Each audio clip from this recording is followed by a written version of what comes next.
muchas gracias, desde luego, a todos por haber acudido.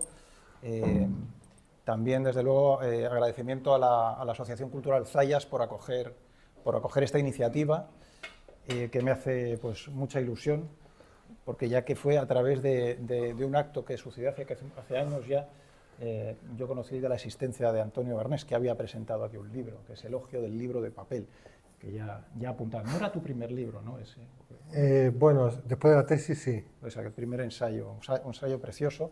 Bueno, a partir de un poco más adelante que nos conocimos, ya desarrollamos una amistad y egoísmos coincidentes, ¿no? Por esto de la literatura y las humanidades. Y cómo ambos hemos hecho un libro recientemente, pues vinculado al tema de la tecnología, de la técnica, de todas estas cosas, pues consideramos que sería interesante pues hacer un diálogo entre los dos, poner en común... Micrófono, no sé yo si tienes que hablar más...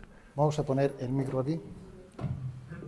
Estaba detrás. Bueno, pues hacer un diálogo donde podamos compartir en abierto estas cuestiones, ¿no? Más que ir dando charlas de nuestros propios libros, ¿no? De una forma circular y cerrada, pues hacer esto de alguna manera que nos ayuda también a desafiarnos también y a trabajar, ¿no? Yo sé, para preparar este diálogo he trabajado bastante, ¿no? Porque no es lo mismo contar lo que uno tiene ya en el libro, ¿no? Que tener que compartirlo, hacerse entender, y esencialmente esta es la historia. Entonces, lo que hemos propuesto básicamente es un inicio donde brevemente Antonio presentará mi libro, brevemente, yo luego presentaré el suyo. A partir de ahí, luego Antonio desarrollará un poco más pues las ideas centrales de su libro, ya con sus propias palabras, yo haré lo propio con el mío, y a partir de ahí ya pues abriremos un diálogo. No será un diálogo muy extenso, para que la parte más interesante es que puedan ustedes participar con sus inquietudes, sus preguntas o todo aquello que les interese. Entonces podamos realmente abrir ese diálogo y hacer algo más interesante y participativo. Muy bien, pues entonces voy a presentar yo el libro de Jorge Casesmeiro Roger, o Rouget, o... Bueno, la mitad de la familia es Roger, la otra se dice que es Rouget, o sea que aquí cada uno... Que es una bomber en la España eterna, viaje por la biblioteca hispánica de Teodor Kaczynski. Bueno, este es un libro sobre un personaje muy conocido, porque es un personaje muy especial, con un coeficiente intelectual enorme, que en un momento determinado decide retirarse del mundo a un bosque. Hasta ahí todo más o menos bien, pero luego resulta que este hombre va enviando sucesivamente algunas bombas por correo, en fin. Se convirtió en el, digamos, terrorista más buscado por el FBI. Pero el libro se detiene en un aspecto muy curioso, y es en la biblioteca que tenía este hombre en su cabaña, donde hay muchos libros en español y muchos libros de ensayo escritos por españoles o por hispanos, en fin, y eso es lo que él ha estudiado sobre todo, y en eso el libro es completamente pionero, ¿no? En ese aspecto. Bien, vamos a ver, este libro no es un reportaje de un periodista, ¿eh? Este libro es el libro de un escritor, ¿eh? ¿Eso qué significa? Pues significa que cómo escribe es más importante que lo que escribe, ¿eh? Es decir, aunque a uno no le interese mucho el tema, sin embargo, leer el libro es un placer por cómo está escrito, y eso es lo que hace que una persona sea un escritor. Yo quiero relacionar a Jorge con tres personajes, con Cervantes, con Dante y con Velázquez. Con Cervantes porque El Quijote es un libro sobre el influjo de la lectura en un personaje, en Alonso Quijano. Y este libro es sobre el influjo de la lectura en otro personaje, en este caso un personaje real, pero es el mismo tema. Es un personaje real, pero que al introducirse en el libro se convierte en un personaje literario. En eso se puede relacionar esta obra con El Quijote. Dante, porque Dante se introdujo él mismo en su obra. En la Divina Comedia, Dante se convierte en personaje de su propia obra. Y él es el mismo que va recorriendo esos ámbitos del mundo de ultratumba. Bien, Jorge se ha introducido en el libro como un personaje.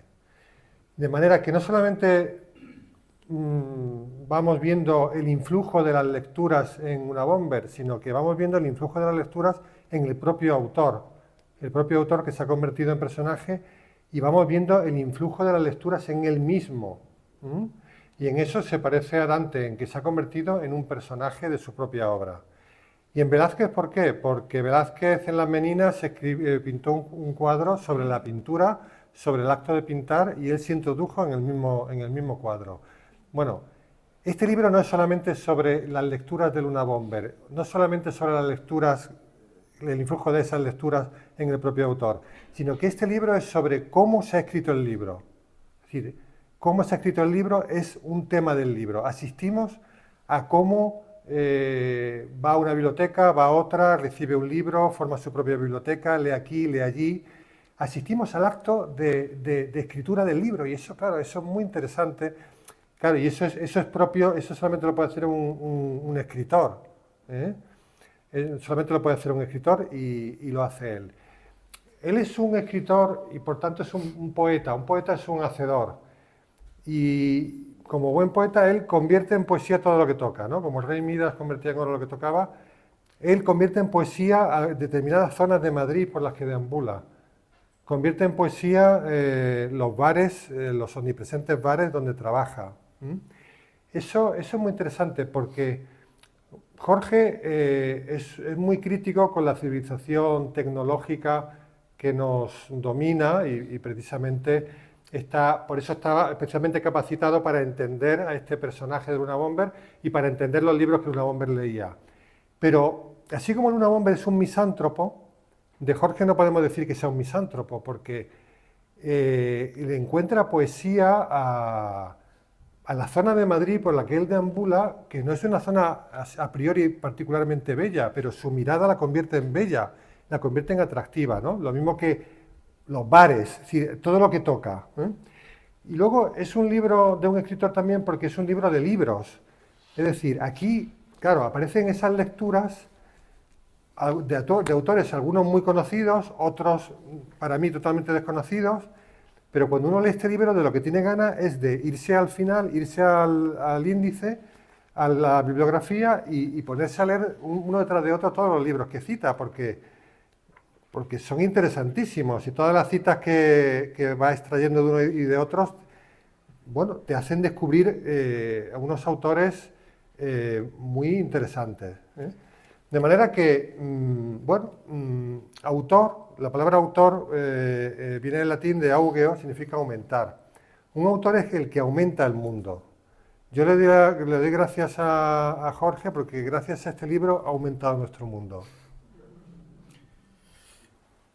Bueno, Antonio, yo a partir de aquí solo puedo caer. O sea que por mi parte podríamos dar por concluido el acto. Y no exageres. Entonces, el libro de Antonio es especialmente, tiene un vínculo directo. O sea, yo cuando descubrí el libro de Antonio dije, bueno, tenemos que hacer un diálogo. Un nuevo humanismo para la era digital, propuesta desde Cervantes y otros clásicos. Cabe destacar, poner como encabezado que este libro está prologado por Amando de Miguel. Con esto ya está todo dicho, ¿no? O sea, todo lo que pueda ya añadir al prólogo de Amando de Miguel, pues es filfa, ¿no? Porque esto ya está todo. Este es un libro que le hace a uno pensar, decía Amando de Miguel, ¿no?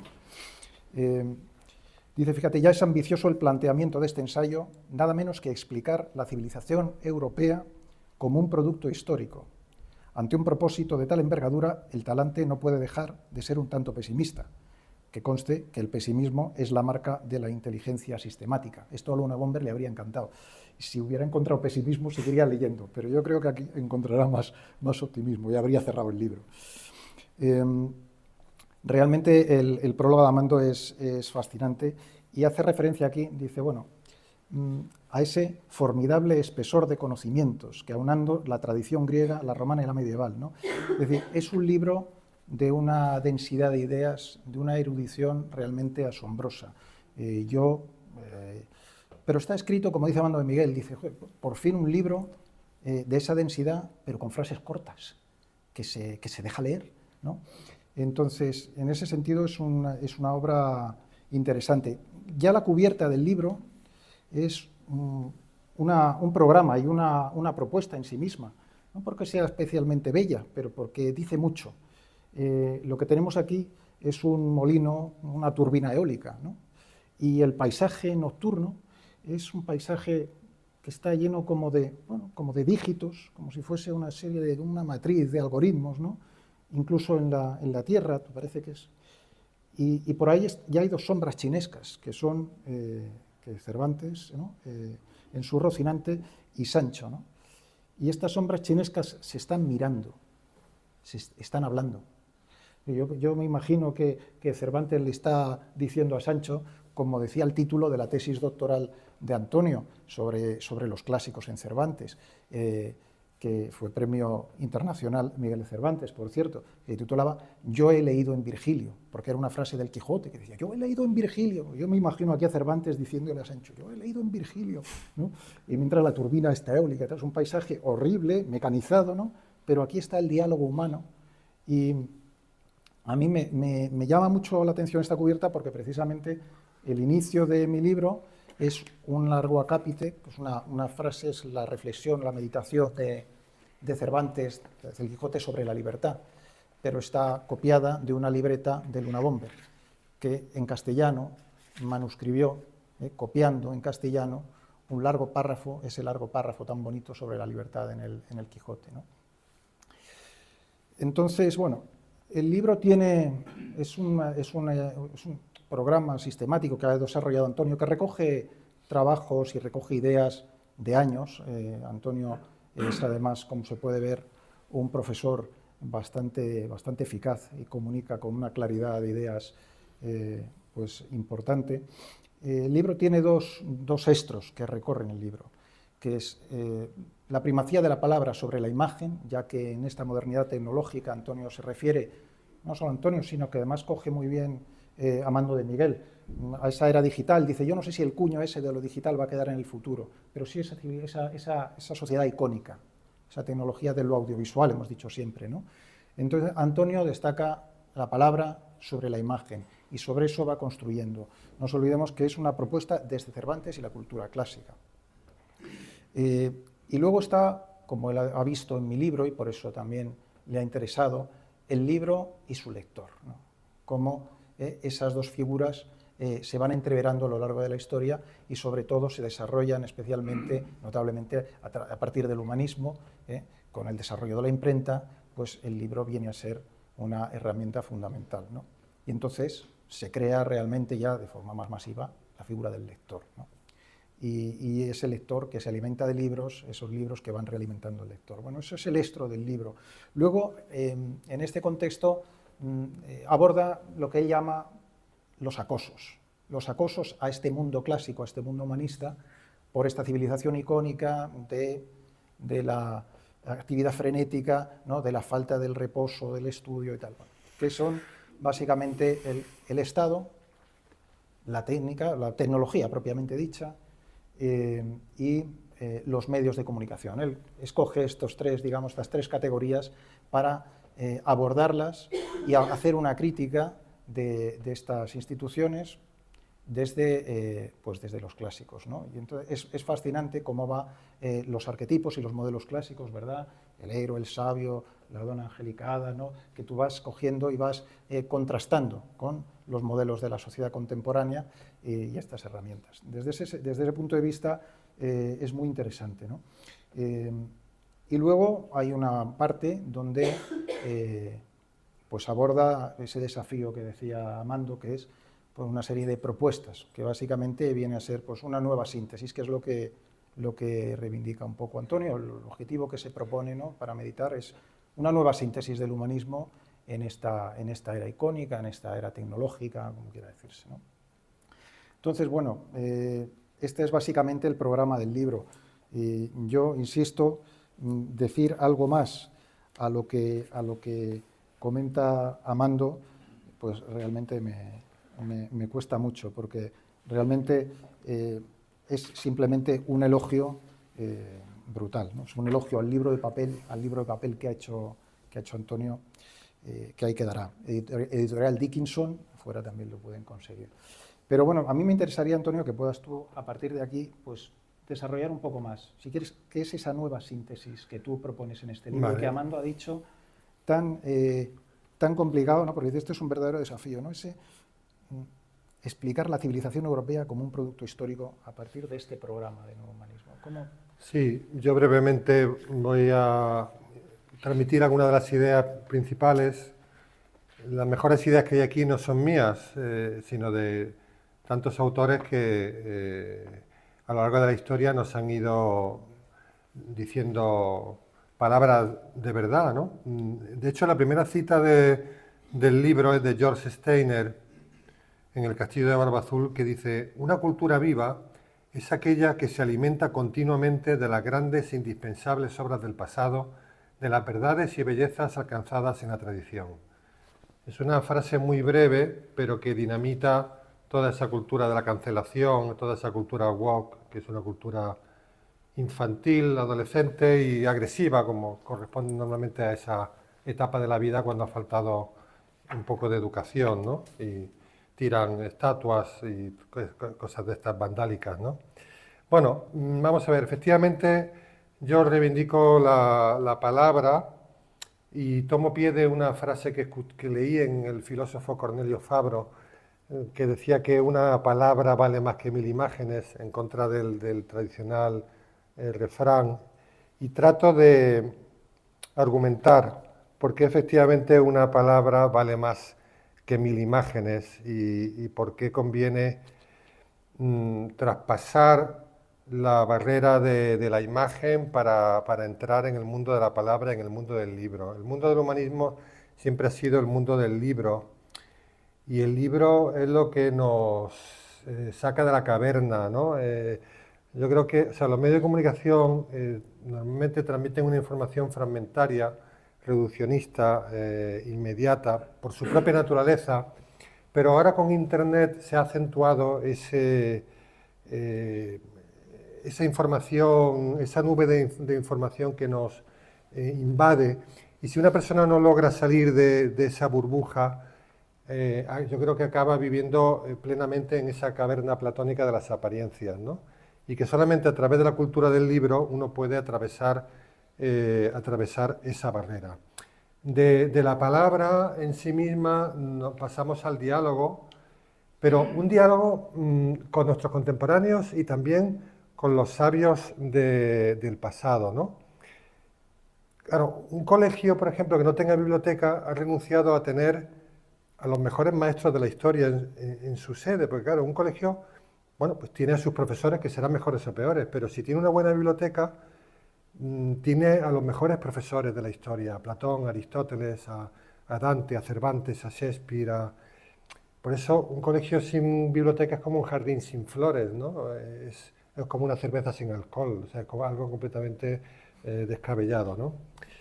Entonces, por eso es muy importante la cita de Steiner. Nosotros tenemos que dialogar con nuestros contemporáneos, pero también tenemos que dialogar con los grandes maestros del pasado que nunca pasan. El problema es que el mito del progreso indefinido en el que estamos sumergidos nos hace pensar que ahora está lo mejor. No, no, ahora está lo que está. Pero hay autores que jamás pasarán de moda. Johann Sebastian Bach, Santo Tomás de Aquino, Virgilio, no van a pasar de moda nunca. Renunciar a ellos es tirar por la borda, digamos, la humanidad. Por eso, esa lectura de diacrónica, no solamente sincrónica, es decir, es muy importante, por ejemplo, para los niños, ¿no? Yo creo que a los niños darles a leer solamente libros actuales es un crimen de lesa majestad. O sea, yo creo que a los niños hay que darles libros actuales y libros del pasado. Porque si solamente leemos lo que producimos ahora, vivimos arrojados por la cultura dominante. En la literatura nos permite salir de la cultura dominante y volver a ella para criticarla. Si no, estamos cautivos. Por ejemplo, cuando uno lee a los autores del siglo de oro español, uno dice, esta gente está demasiado obsesionada con el honor. Pero cuando uno, después de haber leído a ellos, vuelve a nuestra época, uno dice, no, pues nosotros estamos demasiado obsesionados con el deshonor. Pero eso te das cuenta si has viajado al pasado y vuelves al presente. Por eso, bueno, luego los hombres se parecen a los libros que leen, explora un poco la cuestión de la identidad, hoy tan en boga, fruto de una cultura narcisista. Y porque Don Quijote emprende una aventura de flujo identitario, o sea, él es un día es Alejandro Magno, otro día es Amadís, otro día es Sócrates, otro día es, o sea, en ese sentido Don Quijote también es profético de nuestra época, ¿no? Y estudiar al personaje de Don Quijote yo creo que también nos ayuda a ser críticos con esta neurosis identitaria, ¿no? Aquí en un párrafo digo, Alonso Quijano emprende una aventura de flujo identitario, pero a la postre ha de admitir su condición de hidalgo, de tío, de vecino, de cristiano, antes de lector. Se puede creer que un molino es un gigante, pero la acometida encuentra piedra, no piel, ¿no? O sea, no podemos perderle el respeto a la realidad, ¿no? Bien, luego efectivamente, como ha dicho él, yo critico al Estado no porque sea un anarquista, sino critico al Estado cuando el Estado se convierte, es decir, si el Estado no está al servicio de la persona, sino que se convierte en un ser omnipotente, omnisciente, pues claro, se convierte en un peligro público, nunca mejor dicho, ¿no? Porque es curioso, Dios nos hace libres, el Estado emula a Dios y nos quiere arrojados. Es lógico. ¿Cómo va a lograr el Estado ser como Dios? No puede serlo. El Estado está compuesto de hombrecillos heridos todos por el pecado original, o sea, que en comandilla, ¿no? Bueno, el acoso científico es lo mismo, la ciencia es para el hombre, pero si la ciencia no es para el hombre se convierte en un peligro para el hombre, ¿no? El problema de la ciencia contemporánea muchas veces es la enorme ausencia de formación humanística y de formación filosófica y de formación moral de los científicos, en lo que Ortega hablaba del hombre masa, ¿no? Saben muchísimo de física nuclear, pero no saben dónde tiene la mano derecha, ¿no? Es decir, esto es un peligro. Y creen que todo lo técnicamente posible es éticamente admisible, lo cual es radicalmente falso, ¿no? No todo lo técnicamente posible es éticamente admisible. Tienen que preguntarse por el porqué, tienen que preguntarse por el deber. Bueno, el acoso mediático ya lo he hablado con lo de la caverna, ¿eh? Luego hay un apunte a la Biblia, porque en un libro sobre humanismo no puede faltar una referencia a la Biblia. Tiene el título de un verso de Antonio Machado: quien habla solo espera hablar a Dios un día, ¿no? Bien, la Biblia nos abre esa ventana a la trascendencia, sin la que el hombre vive en un auténtico infierno, ¿no? Un mundo sin trascendencia se convierte en un campo de concentración, ¿no? Entonces, la Biblia nos abre esa ventana hacia la trascendencia, esa ventana hacia Dios, ¿eh? Que en el fondo está en el corazón de cada hombre, como en el propio Antonio Machado, que escribió eso, ¿no? Y ya, finalmente, pues, algunas ideas. Los humanistas no tenemos más que pluma y papel, no tenemos más cosas, ¿no? Pero a través de la pluma y del papel se pueden hacer cosas como la hicieron Platón, Aristóteles, Cicerón, Séneca, o Erasmo de Róterdam, o Tomás Moro, o Luis Vives, ¿no? Recordar que somos un ser para los otros y no somos un ser para nosotros mismos. Recordar que la prudencia es mucho más relevante que la calculadora y el tubo de ensayo, que es con lo que hoy día se mide todo, la calculadora y el tubo de ensayo, pero eso supone un reduccionismo drástico de humanidad, ¿no?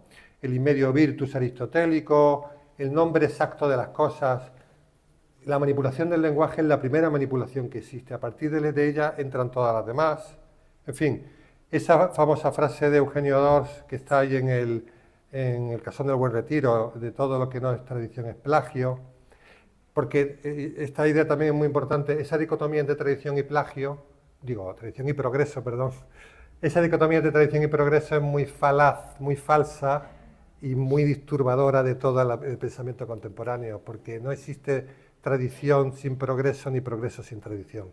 Hablo aquí de progreso como enriquecimiento, como mejora, ¿no? Es decir, la tradición evidentemente nunca es estática, es dinámica. Pero no puede haber progreso sin tradición, porque progreso sin tradición es una huida hacia adelante, que no va no va en una parte, sí, va a hacer daño, ¿no? Y finalmente, la nobleza reside en la virtud, que es la gran, la idea esta de Séneca, de Dante, de Cervantes, la nobleza reside en la virtud. no en el dinero, no en la raza, pero tampoco en la sexualidad, recordémoslo hoy, tampoco la sexualidad nos hace nobles. Lo que nos hace nobles es nuestras elecciones libres. Lo que nos hace nobles es las virtudes cardinales, ¿no?, que nos dieron los clásicos grecolatinos y que luego recogieron los cristianos. Bueno, esto es un poco el paseo del libro, quizás me he extendido demasiado, pero este es un poco un paseo por el libro y ahora puedes tú... He tomado nota. Bueno, en mi caso, como bien ha dicho Antonio, aquí hay digamos, un decalaje en el sentido de que el libro Antonio es un ensayo académico, es un ensayo que tiene, digamos, pues esa estructura clara de ideas que además, bueno, pues tal y como lo hace Antonio, es una gozada. Mi libro es una crónica, un ensayo literario, narrado, entonces eso marca mucho, ¿no? A mí lo primero que me ha costado al sentarme con Antonio es decir, voy a buscar, a extractar las ideas, a hacer las ideas claras. Se las encontraba por todas partes, están a jirones, ¿no? Pero efectivamente, una cuestión fundamental es la que está en el libro de Antonio. Yo me pregunto, oye, ¿podemos conocer a un hombre a través de los libros que tiene en su biblioteca? Vamos a una casa de unos libros, ¿qué podemos aprender? ¿Podemos conocerlo? Bueno, pues yo esto es lo que he hecho con este señor. Descubro unos libros, entre ellos unos libros hispánicos, españoles, realmente que podrían estar en la biblioteca de Antonio, podrían estar aquí en una sección selecta de la biblioteca del Zayas, pero estaban en una cabaña de Lincoln, Montana, de un trampero que se dedicaba encima a enviar bombas a científicos, ¿no? Entonces, bueno, al descubrir esos libros, yo me pongo a dialogar ya con ese hombre a través de esos libros, ¿no? Pero el hombre que voy conociendo, que voy descubriendo, o que se va desvelando, pues también soy yo, en el fondo, que es la persona interesada en eso, ¿no? Entonces, esta implicación marca bastante. El libro tiene esa singularidad que noticia y explora por primera vez en la bibliografía mundial, pues esta dimensión de Luna Hombre, que no estaba ahí, los archivos estaban cerrados, no estaban difundidos, y bueno, pues digamos que han sucedido estas coyunturas, ¿no? De todas formas, de este viaje sí que puedo extractar una serie de ideas que pueda también entroncar con inquietudes de Antonio, que son básicamente pues, tres relacionadas con lo que es la técnica y otras con lo que es la libertad, por así decirlo, y con alguna sugerencia de mi instalación o ante toda esta situación, ¿no? Porque hay una circunstancia en el libro, y es el momento en el que se escribe, ¿no? Soy en el que se investiga todo esto, es el momento, digamos, es el año, bueno, se remite o narra historias de, sobre todo, finales de 2020, 2021, en fin. Entonces, sobre la técnica, siguiendo a un profesor de Stanford, Langdon Biner, que recoge muy bien toda la obra de Jacques Ellul, que era, digamos, el autor de La Sociedad Tecnológica, el libro fundamental para meditación de la técnica en el siglo XX, es La Sociedad Tecnológica de Jacques Ellul. Y era un poco como el libro de cabecera de Luna Bomber, ¿no? Que lo tenía ahí junto, por cierto, a una edición española de La Rebelión de las Masas. Entonces, Wiener, profesor de Stanford en los años 70, dedica un esfuerzo importante a pensar lo que es el tema de la autonomía tecnológica, que lo había pensado mucho Ellul, pero Wiener lo sistematiza de una forma impresionante en un libro que le publica el Tecnológico de Massachusetts el año 77, luego se publica aquí el año 79. Entonces, hay tres ideas fundamentales ahí que él propone, ¿no? Dice, vamos, que son el saber, el control y la neutralidad. Dice, estos son tres tópicos, son tres lugares comunes de la tecnocracia, ¿no? El primero es el hombre, podemos decir el hombre técnico, sabe perfectamente lo que hace y lo que ha hecho. Primer tópico. Segundo, el hombre técnico tiene un firme control sobre todo lo que hace. Segundo tópico. El tercero es, lo que hace el hombre técnico es esencialmente neutral y dependerá del uso que se le dé. Estas son ideas que, bueno, pues insisto, son lugares comunes, ¿no? Y, ¿no? La tecnología es neutral, ¿no? El experto lo ha estudiado y tal, ¿no? Entonces, de ahí surge o de ahí emerge o sintetiza de forma muy coloquial esa idea de lo que sería la autonomía tecnológica. hay que entender que Ellul, yo hablo de técnica, como Jacques Ellul, no es el que se puede asimilar más también a la technology en inglés. En cambio, tecnología nosotros entendemos normalmente dispositivos, ¿no? La máquina. La técnica es algo más complejo. La técnica, según la entiende Jacques Ellul, es una totalidad de mecanismos, de marcos mentales, racionales, que busca el control y la eficacia y que se extiende a todos los ámbitos de la vida humana. Es una definición muy generalista, muy amplia, pero es básicamente, esa es la idea de la sociedad tecnológica. No olvidemos que Luna Bomber hace su crítica a la técnica y en su manifiesto la sociedad industrial y su futuro. Es decir, él de hecho le acaban cogiendo porque él llevaban 17 años intentando averiguar quién era y no lo conseguían. Y cómo consigue que le publiquen un manifiesto, la sociedad industrial y su futuro, donde da fe de su acción, digamos, de sus crímenes, legitimándolos como acción directa, como acción revolucionaria contra la sociedad industrial. Bueno, pues esto es lo que entiende también el Luna Bomber por técnica. Es algo que invade y que permea, que omnívoramente va, digamos, empapando y toda la sociedad, ¿no? Toda actividad humana, decía.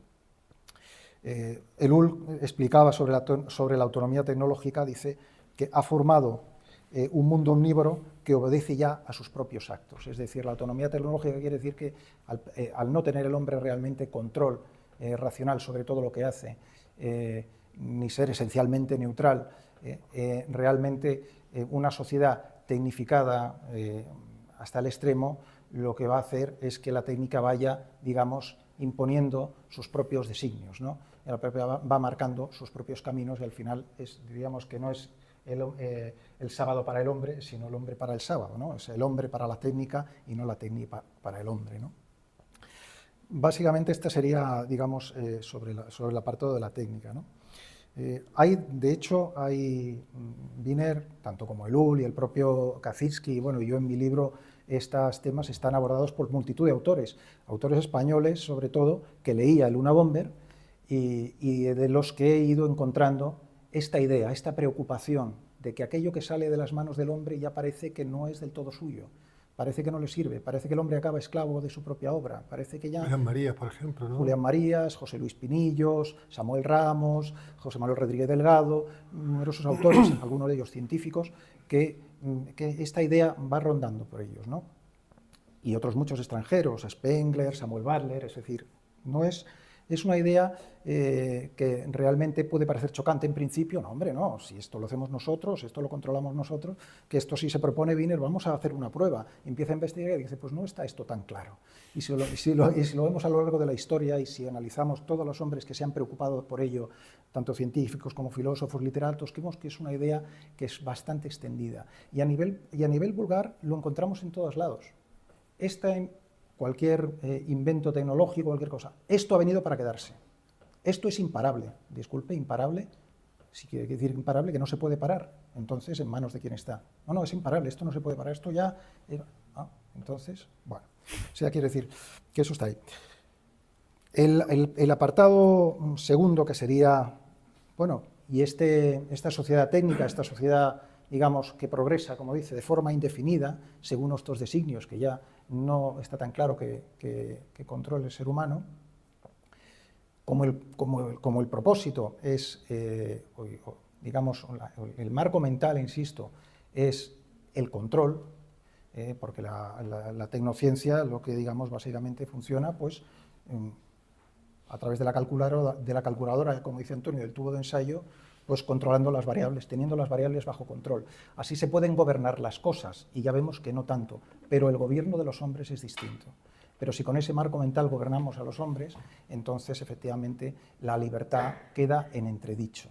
Es una de las grandes obsesiones de Kaczynski y es una obsesión también de muchos autores que yo he ido viendo dentro del libro de Luna Bomber y otros muchos, ¿no? Porque estas cuestiones ya me interesaban, ¿no?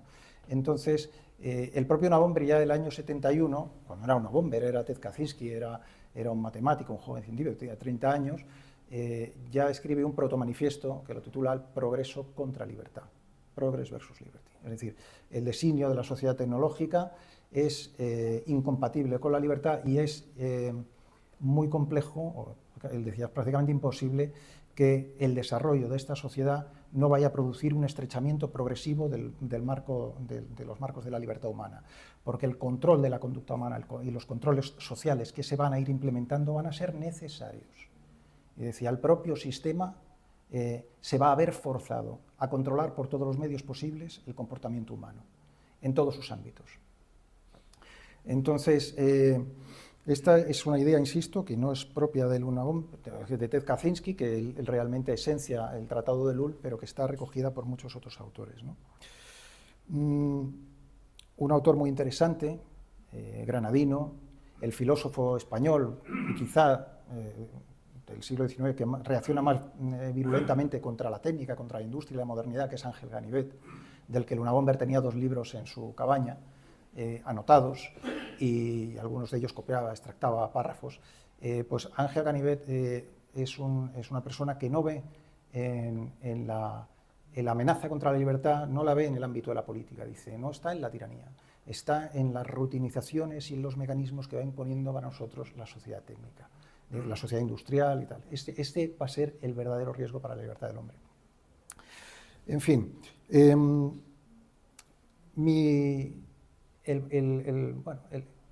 no os voy a decir la herida que se me va abriendo mientras hago este libro, es que el humanismo en el que yo me voy apoyando y con el que voy dialogando con este señor se va apareciendo ante mí como el verdadero precursor de la sociedad técnica. Y tenía algunas frases, lo comentaba Antonio el otro día, en el propio libro, ¿no?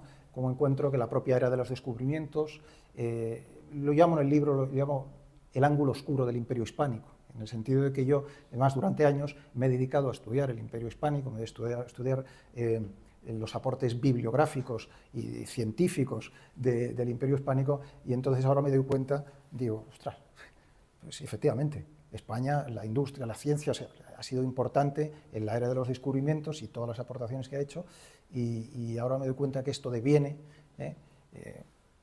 en algo que no me gusta tanto. Bueno, es un poco, se puede decir que es una verdad de perogrullo, ¿no? Es decir, yo soy hombre porque he sido niño antes, ¿no? Pero bueno, sí que es para mí, digamos, se abre una brecha, ¿no? en la propia concepción del humanismo, porque efectivamente el humanismo el Renacimiento es la era moderna, ¿no?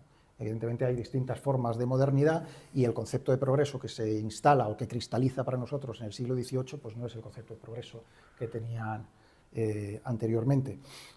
Pero eso está ahí, ¿no? A partir de ahí, entonces, pues se abre también para mí una idea que es lo que yo he llamado, pues por así decirlo, el gran rechazo, ¿no? Que es si realmente hay un rechazo a la sociedad técnica, si realmente la sociedad técnica es una amenaza para la libertad, es una amenaza para...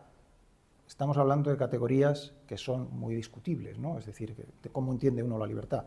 Pero, desde luego, es indudable que para la libertad entendida desde un punto de vista más natural, o más salvaje, si se quiere decir,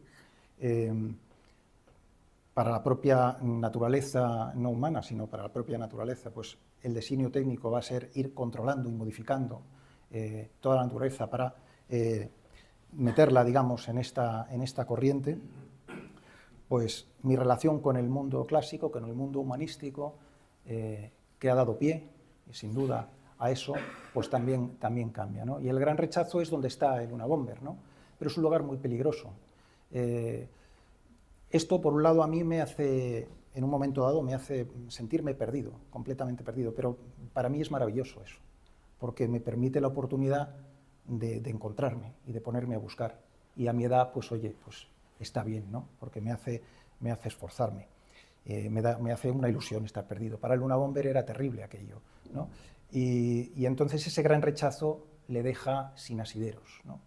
Sin más asideros que su ansia de venganza y su rabia y tal. Y ese es el camino, ¿no? No es un camino inexorable, porque hay gente que ha vivido ese gran rechazo de forma pacífica, ¿no?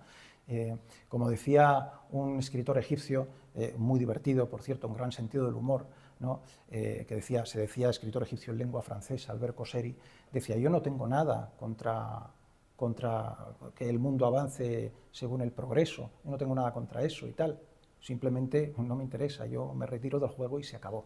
Hay otros muchos como yo. Y es cierto, yo voy observando cada vez más gente y autores que me interesan, que de alguna manera pues se quieren separar de esto, pero al mismo tiempo, al separarse del mundo técnico, se tienen que separar de sus propias, os tienen que hacer un paréntesis de sus propias estructuras morales, su propia forma de escribir, su propia forma de vivir. Y, bueno, en fin, esta es una búsqueda, ¿no?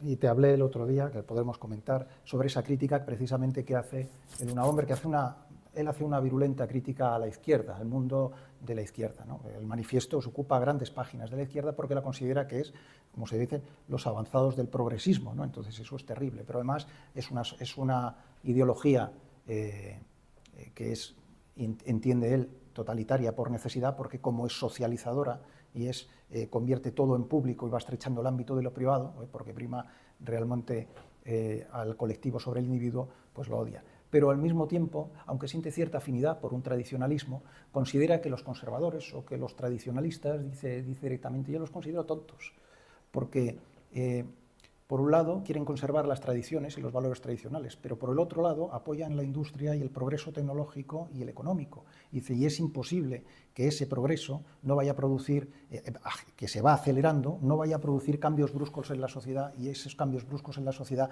inevitablemente disuelven los valores tradicionales. Aunque de esto se puede hablar, pero sin duda eso está ahí, es un fenómeno sociológicamente, imagino que Amando lo ha tenido. Perdona, voy terminando, pero sobre esta idea del humanismo como precursor, aunque ya he dicho que es una verdad de perogrullo, porque un periodo histórico viene antes del otro, ¿no? Pero en el propio prólogo de Amando me hacía gracia porque decía, mira, hablaba de ese formidable espesor de conocimientos aunando la tradición griega, romana y la medieval. Sin todo eso, no habría podido existir la Europa moderna y científica, lo común a tantas capas del conocimiento y la curiosidad, es decir, evidentemente, ¿no? Es decir, que ya no veo yo esa vigencia al humanismo, ese humanismo, depende de cómo se entienda, lo veo como un precursor, incluso como un aliado de esa sociedad técnica, ¿no? Aunque puede ser un opositor, claramente, viendo, digamos, cómo lo ve Antonio, ¿no?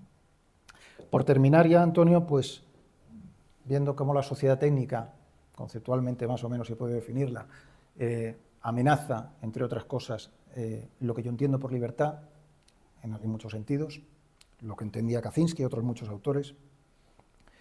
Bueno, ¿y ahora qué hacemos? Decía yo en el ensayo, no, haremos algunas propuestas. Antonio tiene propuestas en su libro, esta siempre es la parte más compleja, ¿no? La receta, ¿no? No voy a hacer receta porque en mi libro, insisto, es un testimonio, yo puedo dar fe de lo que yo voy viendo y descubriendo. Entonces, en este sentido sí, sin embargo, he visto en otros autores y en mí mismo, este libro me transforma, pero ¿hacia dónde me puede llevar, ¿no? O cómo me puedo yo, si tengo que hacer algún tipo de resistencia, o cómo yo puedo relacionarme con este mundo que no me gusta, pero en el que estoy y que tampoco voy a abandonar. Yo no me voy a ir a una cabaña. Yo veo, digamos, dos conceptos, que es el de conciencia y comunidad, ¿no? En el sentido de que, por un lado, sí que para mí es importante tener una toma de conciencia, tener un acceso a un nivel de conciencia distinto que me hace o que me permita relacionarme con aquello de lo que la técnica me separa, que es aquello que funda toda la civilización, que es la unión entre el cielo y la tierra. Es decir, vincularme con lo espiritual, buscar el camino espiritual y buscar el cierto vínculo con lo natural, que no esté mediado por lo técnico. Y en ese sentido sí veo una posibilidad de reconstruirme o de avanzar, o de, no sé, fíjese, avanzar, he dicho, eso es progreso. Es decir, para mí eso es importante, ¿no? Estoy en ese momento donde, después de haber estado perdido, ¿no? O estando perdido, veo, digamos, ámbitos donde yo puedo convivir, ¿no? Puedo estar en este mundo, ¿no? Buscando un respiro, ¿no? Yo eso lo encuentro en el libro y lo encuentro por eso, dice Antonio, hago poesía de lo que veo. A veces no es especialmente hermoso, yo lo transformo en hermoso porque lo necesito, ¿no? Intento buscar el cielo y la tierra en todo aquello que toco y en donde estoy. Esa sería esa primera toma de conciencia, que para mí es importante porque si no parte de esa toma de conciencia no. Y además, y ahí he encontrado contemporáneos como un escritor británico, Paul Kingsnorth, que ha hecho un camino parecido, y gente muy interesante, un irlandés, John Moriarty, ya fallecido, en fin, y otra serie de autores. Y luego, por otro lado, he dicho comunidad, es decir, en este mundo, digamos, bueno, pues globalizado, etcétera, etcétera, se hablaba de lo local, ¿no? Es decir, buscar o encontrar redes comunitarias en las relaciones más inmediatas que yo tengo, ¿no? Que me permitan tener vínculos sin pantallas mediante, ¿no? La familia, los amigos, los vecinos. Por eso decía los bares. Yo soy un tipo muy doméstico, ¿no? Estoy mucho en casa y entonces, si a mí me llegan a decir de niño que pasaría tantas horas de mi vida delante de la pantalla de un ordenador en mi casa, yo habría dicho, no, yo no quiero eso para mi vida, eso no puede ser. Entonces, para mí, los bares es un encuentro con el vecino, es un encuentro humano, ¿no? Y es un encuentro cercano. Entonces, y vivir en un sitio donde hay barrio y crear un poco ese barrio. Y no necesito asociarme a la asociación del barrio vecinal, no, pero estás ahí, ¿no? Entonces, ese tipo de, es decir, desconectar de ciertas cosas para reconectar con otras. Y una de las cosas con las que hay que reconectar es con las que a veces estás más desconectado, que es precisamente con la familia, con los amigos, con ciertas cosas, ¿no? Eso lo llamaba, decía Fernando Muñoz, que presentaba el otro día mi libro, y hablaba de un autor muy interesante, que tenía un libro que era Conexiones Perdidas. Pues esas conexiones perdidas que no son precisamente las que nos ofrecen estas cuestiones. Y bueno, básicamente esas son las ideas fundamentales, Antonio, o sea que a partir de aquí, sí, si quieres, contrapunteamos un poco. Bueno, al hilo de lo que tú decías, me ha venido a la cabeza una cosa. Claro, estas cosas que decimos pueden parecer a veces muy teóricas. Cuando antes he comentado lo de la calculadora del tubo de ensayo como los parámetros en los que se nos mide, y claro que eso es muy reductivo y muy inhumano, claro, porque nosotros no somos números, nosotros no somos entes simplemente cuantitativos, somos otra cosa. Y quería poner un ejemplo para ver hasta qué punto esto es cierto. Ahora mismo en la universidad estamos en un proceso de evaluación de nuestras publicaciones que se llaman sexenios. Es decir, bueno, pues no se lo creerán, pero para evaluar nuestras publicaciones en ningún caso se admite la posibilidad de leerlas. Bueno, es así, es decir, es como si yo evaluara a mis alumnos sin leer los exámenes. Bueno, pues eso es rigurosamente cierto. Hoy me ha llegado un informe de 14 páginas de la biblioteca de mi facultad evaluando 7 publicaciones mías y en ningún momento esa evaluación presupone la lectura de una sola palabra de esas publicaciones. Todo es matemático-estadístico. Y así se hace. Es decir, que esto no es una metáfora de, pues se mide en la calculadora. No, no, es rigurosamente cierto. Es decir, nadie se lee ninguna publicación, sino simplemente estudian cuestiones estadísticas de impacto, de citas, de posición, del lugar que ocupa la revista en una tabla. Es completamente descabellado. Es decir, en la institución de la enseñanza superior o posterior quizá, es decir, que no se lea lo que la gente dice, bueno, pues eso es así. Y lo mismo en la evaluación de los profesores para ser titulares, catedráticos, no se evalúa el conocimiento. El profesor se ha convertido... Hay una idea muy recurrente que yo tomé de Leonardo Polo, que es la diferencia entre el Homo sapiens y el Homo habilis, ¿no? Es decir, cuando a alguien se le trata como Homo habilis, se le está tratando como esclavo. Es decir, cuando en una empresa, del tipo que sea, a una persona solamente se le trata para que ejecute instrucciones, pero no se le da un margen de creatividad, me da igual que sea basurero o que sea ministro, es lo mismo. Si no se le da un margen de creatividad, se le está tratando como esclavo, ¿no? Eso dice Leonardo Polo tomando pie de esa contraposición entre Homo sapiens y Homo habilis, ¿no?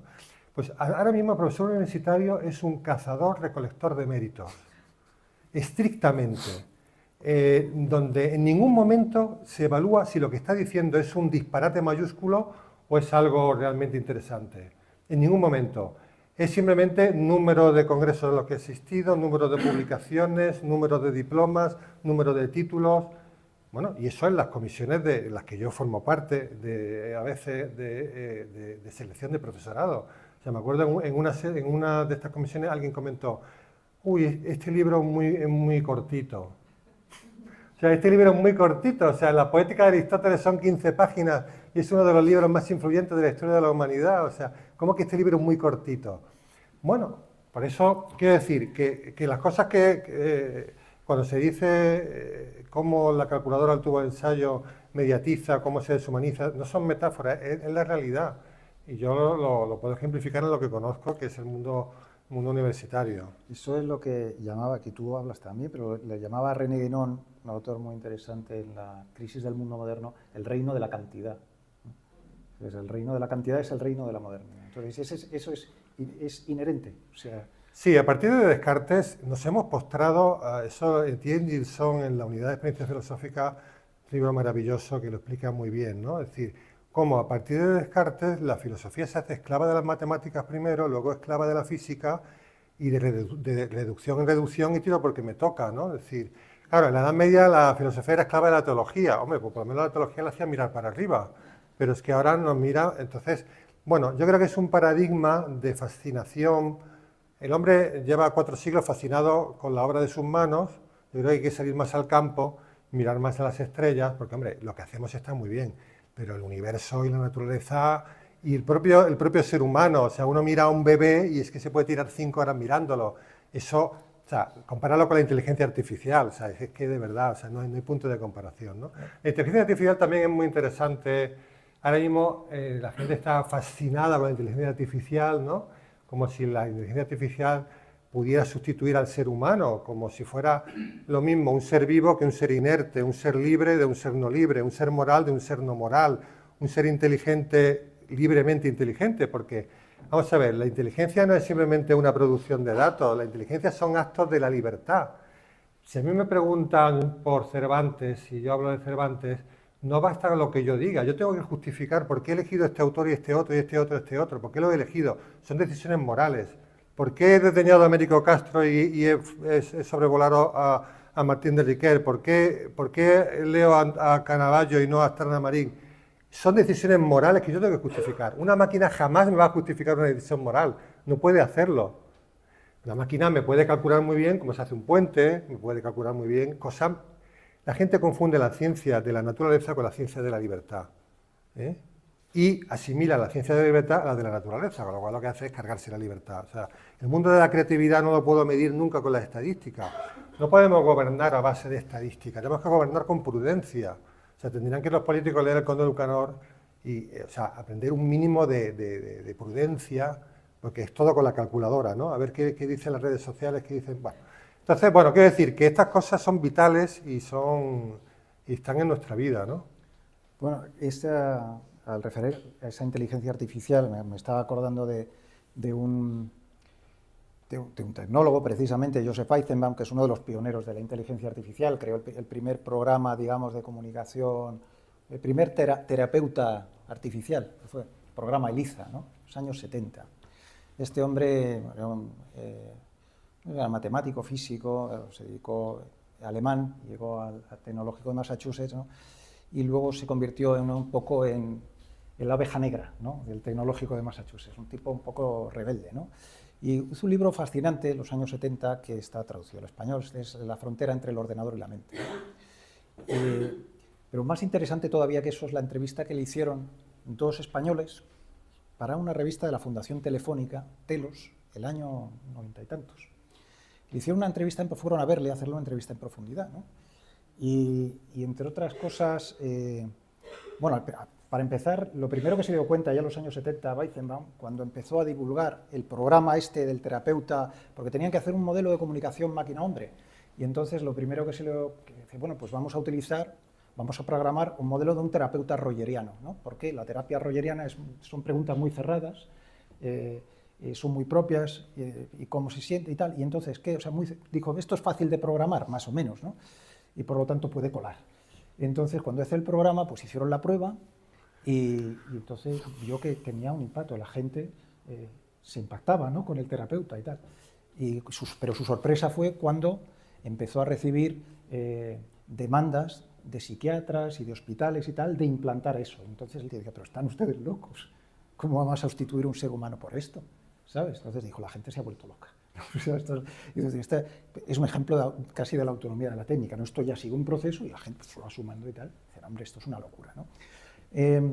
Entonces, en esta entrevista que le hicieron en los 90, una de las cuestiones que le preocupaba a Weizenbaum, dice, no, es que en el corazón, en el núcleo duro del MIT, dice,